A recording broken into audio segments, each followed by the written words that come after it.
Well, good morning. My name is Jim. I'm the owner of Sprague Woodturning, and welcome to my channel.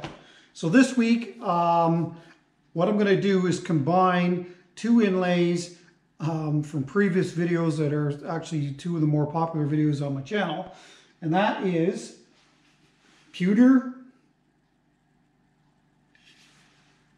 and twisted copper wire. So yeah, it's another copper video. I know you might be getting bored of them. So what I'm going to do is actually, in that original twisted copper wire with soapstone inlay, the copper wire is turned over on itself once and then twisted together. I'm going to do it again, and that should give me a thicker inlay to put the pewter around. So we're going to put this in the rim of the bowl, pour the pewter around it, and then sand it back, revealing the copper. That's the plan. Never done it before. It should work. So anyway, that's this week's video. If you haven't had a chance to check out the Starburst video last week, check that out. That's again stranded copper wire in alabaster. And what we're going to do is combine it in walnut again. Walnut is one of my favorites for sure for doing these inlays like this. So that's it. That's this week's project. If you haven't subscribed, please consider doing so. And yeah, let's get a glue block on that, get it on the lathe, and we'll go from there.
Okay, so if you watched my pewter video, you'd know, so this will be the inlay looking down on top of it. This is the bowl.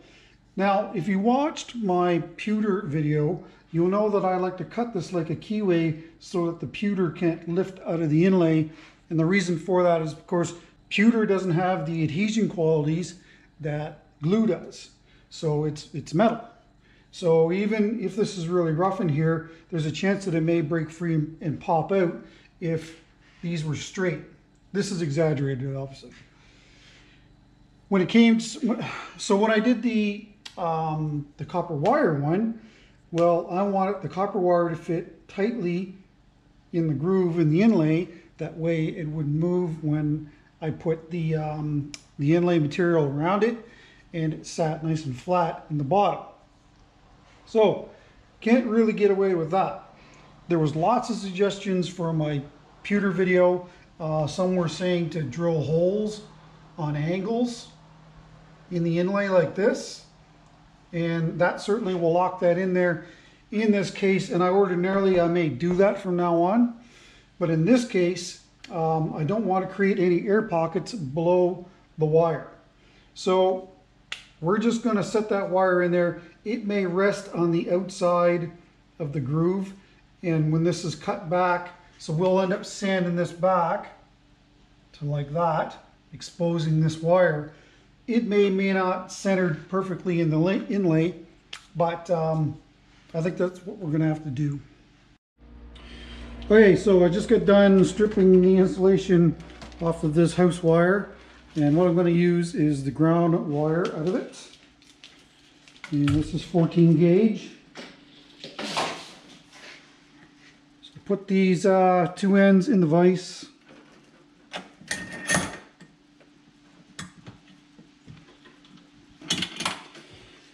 And I'm just going to pull this tight. Anyway, this is what I'm going to use. This was suggested in the video where I did the twisted copper wire in Soapstone. And I think that's a great idea. So I'll put this in the end, pull this tight, and start screwing it together. Make sure that you've got enough wire. This is the second attempt at this actually, because the first attempt fell short.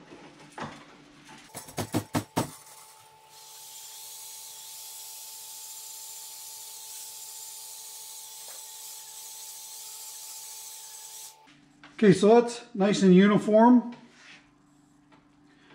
I'll fold this over again. Same thing again, I'll pull it nice and tight.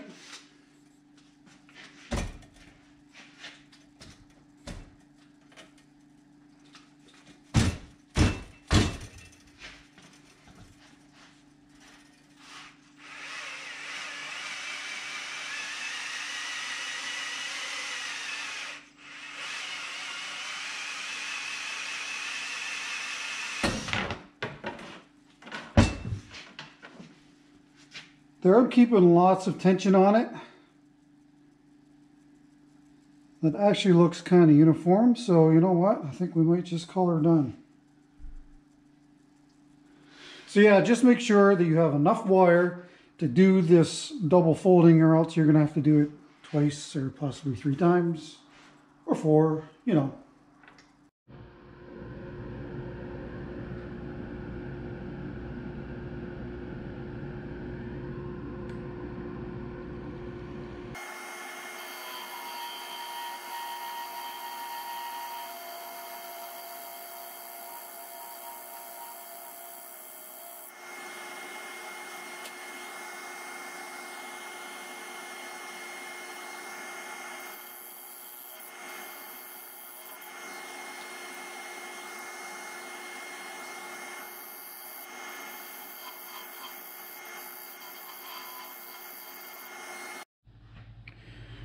Okay, so we're now at the cutting the wire for length stage. Now what I did was, yes, I use side cutters. I know a lot of people didn't like that.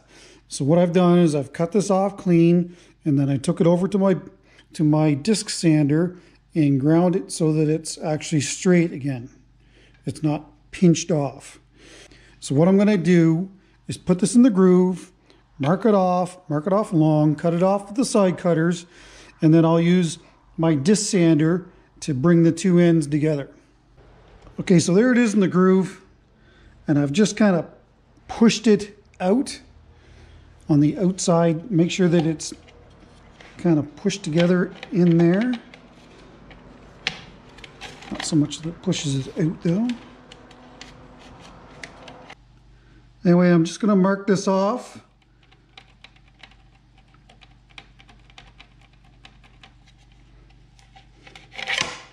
And then cut it off with the side cutters. And then we'll see where we're at.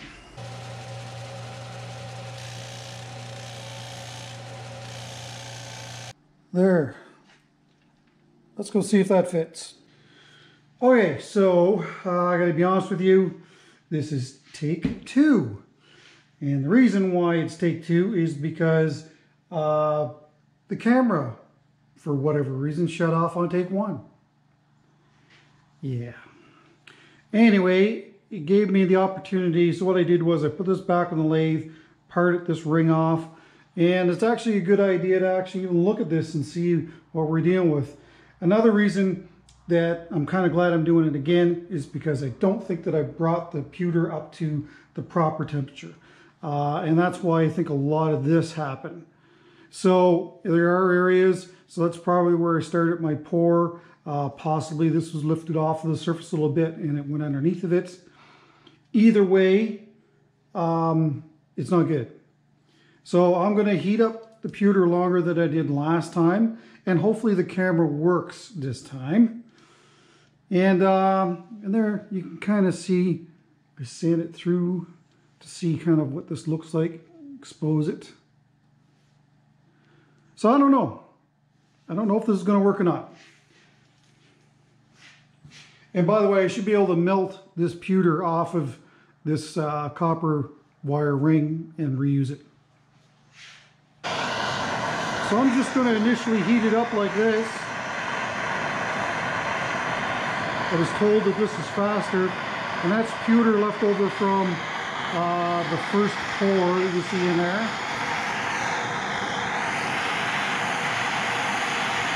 Anyway, after I get this melted, I'll set the torch down and I'm just going to hold the ladle over top of it until we get really good and hot before I start pouring this. I think the last time that I did this, it actually took 4 minutes or so for the pewter to melt.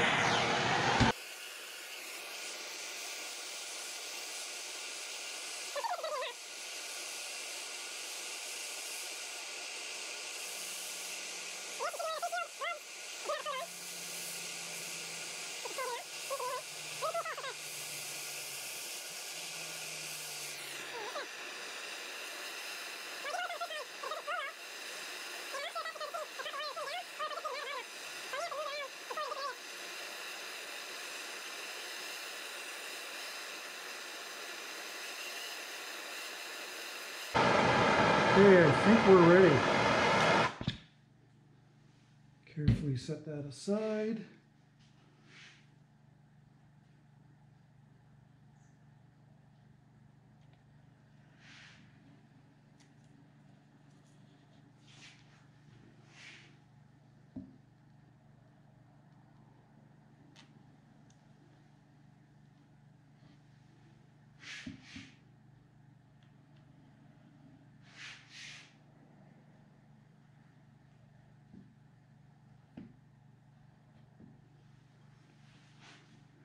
There you have it. Let's see what happens this time. Okay, so everything's cooled down now. The last pewter one I cut back with my gouge, just basically used as a scraper really. So anyway, I'll go in a little ways, probably past the wood, and then eventually I think I'll switch to sanding with 60 grit until we expose that wire that we're looking for. So, yeah, it's going to be interesting to see if all the voids are filled all the way around the wire.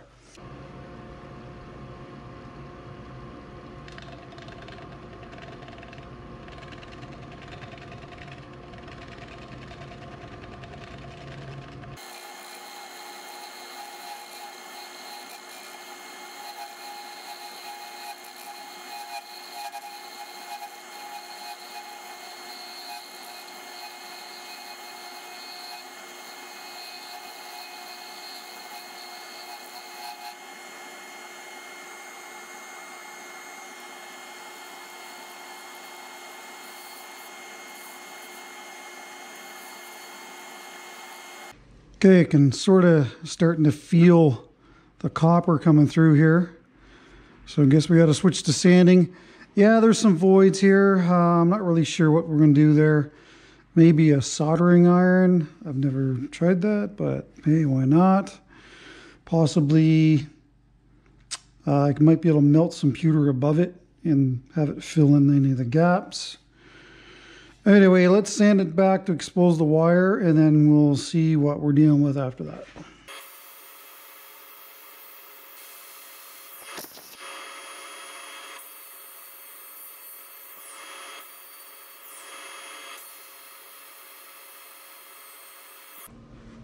Okay, so it might be a little hard for you to see. Hopefully you can see that coming through there. Anyway, the first layer of copper wire is now exposed. But of course, I've got these little gaps to fill in here. I'm not exactly sure what I should do here. I might try and take some of that pewter and then grind some of it off into a powder and then pack this and then use thin CA glue around it. I don't know, I don't think that I'm going to be able to do the soldering iron. I don't know, I might try the soldering iron too.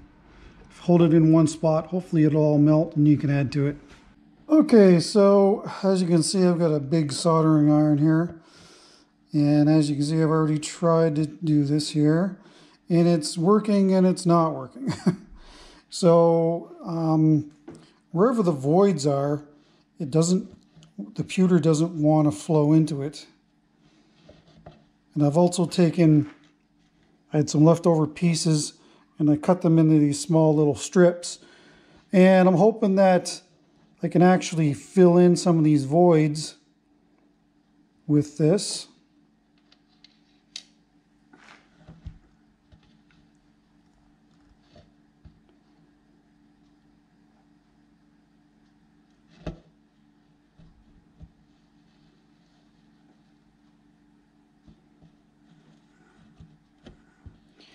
And I think the issue is the fact that the wire is in there.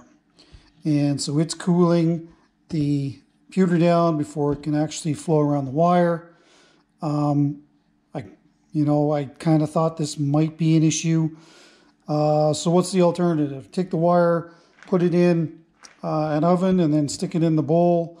Well, when you do that, if you want the wire to fit tightly in the groove, well, it's not going to because it's going to expand. It's metal and it'll expand. So, you know, there might be a happy medium where it'll shrink enough where you can put it in the groove and then hopefully it lays perfectly flat and then you can pour the pewter in on it. So anyway, I'm going to try this. If this doesn't work, then I'm going to try and grind up a little bit of the pewter and use it like an inlay. And as you can see, this is scorching the wood, so I don't know, man. It's not looking good. Anyway, you can heat up basically a whole section like this and then try and fill it in. But it's just not going in there. Next. Okay, so before I waste any more time, I'm going to put this back on the lathe. Sand this back and see what it looks like. And then we'll go from there.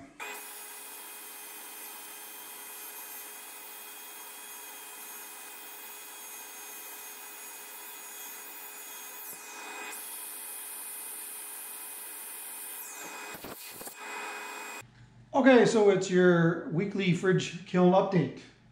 So right now I've got the controller set at 40 degrees Celsius and I put those on the 21st, that was yesterday. So on the 18th it was between 14 and 18% on the moisture content with the bowls, and that's just going to be depending on species and how thick the bowls are, because some of them are larger, that means they're going to be thicker, so it's going to take longer to dry out. So anyway, yesterday, 21st, I put them in at 40 degrees, and when I measured them then, they were between 14 and 16%. Again, just depends on the wood, what it is. So I've stopped recording the times and that it's on and off, and the reason for that is what really affects the operation of this is the temperature in my shop at the time. So if it's 30 degrees in here, that's going to take, and the controller is set at 30 degrees or it's set at 25 degrees, it's never going to cool itself. The fan just keeps going and going and going and going and going. That may be a good thing, that may be a bad thing. I don't want a ton of moisture leaving and exiting the kiln all at once. So I think in a way it's almost best to maybe have it shut off maybe for a little longer. The one big thing about this fridge right here, with that exhaust fan, there is zero moisture inside that fridge. It extracts all the moisture out. So, you know, I shouldn't have any issues with rotting and that kind of stuff. So anyway, when it's cooler, the fan will come on less. When it's hotter, the fan will come on more, and there's really no other way of controlling that. So you know what? It's working. So if it's working, I'm gonna leave it the way it is. So I plan on leaving that rate at 40 degrees for probably another week. Hopefully they'll drop to between 10 or 12% in that week. And then if that's the case, I'll go to 50 degrees and then hopefully we can finish them off. So really, I'm probably looking at about a month before these are done. So they went out on the 9th, 27th will be another week, and then another week after that, I'll bring us almost right up to, you know, another 9 days, week 9 days. So yeah, it's working. Well, that's it. I'm not going to spend any more time or money on this. We're actually getting late in the week, and I got to get something uploaded. But anyway, this just goes to show you that, you know, I've been doing this a long time, and I still have failures. So you know what? It doesn't mean I'm going to stop trying different things. This here actually would probably work well with the copper wire and a kind of silver-ish type resin inlay. And then that way, when it's sanded back, you'd have the silver resin and of course the copper wire. And you know what? I really was trying to stick with natural inlays on this, being the pewter, but you know what? It just not happened. But anyway, all I'll do is I'll cut this off. I'll save this bowl. I still got a lot of bowl left here, and I'll do an inlay in it, not like this. And anyway, I'll show you that there next week, and another inlay on top of that, if I can think about it. So anyway, I'll put some stills up the end. Coincidentally, I did actually do a single wire, and that is just folded over once, and then I put the pewter, hopefully, I know it's probably hard to see, then I put the pewter on it.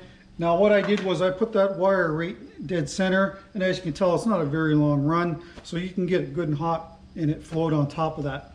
But that's, with this wire being thicker the way it is, I think it's just too far for it to travel before it solidifies. So anyway, and if you remember, we need some thickness there, and this cut like a keyway so that it doesn't come out, because pewter doesn't have the adhesion qualities that, you know, adhesives do. So anyway, that's it. Tell me what you think. Tell me if you think I gave up too soon. I did contemplate taking powder, grinding up some of this pewter and putting it in here with CA glue, and yeah, maybe that would look all right, but the thing is, you're going to look at it and tell, and I don't really like to do products like that. That's not me. If it isn't, you know, perfect, I don't like to sell it. So anyway, that's it. Next week we'll do another inlay. Until then, take care, stay safe, and give me some comments on this. Tell me what you think. Anyway, we'll see you next week.